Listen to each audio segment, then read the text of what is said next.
খোলা চুল মেঘের মতো ঢাকবে আমার খোলা পিঠ, দু চোখে জ্বলবে ভীষণ আগুন, কপাল ঠিকরে বেরুবে ভয়ঙ্কর তেজরশ্মি, হাতে ঝলসে উঠবে সেই খড়গ, দু পায়ের নুপুরে বেজে উঠবে রণদুন্দুভি, নৃশংস অট্টহাসিতে ভরে উঠবে আকাশ।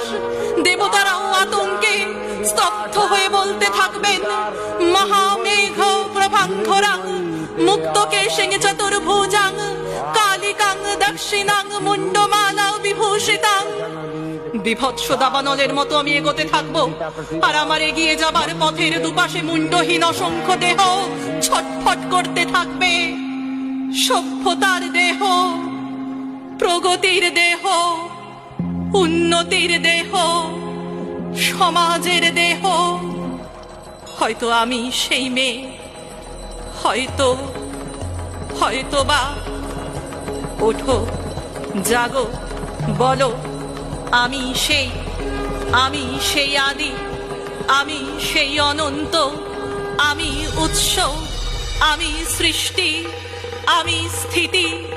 সমস্ত অন্যায় প্রবঞ্চনা, সমস্ত প্রতারণার যুদ্ধক্ষেত্রে নির্মম তীক্ষ্ণ তীব্র আমি সেই মহাশক্তি, আমি জননী।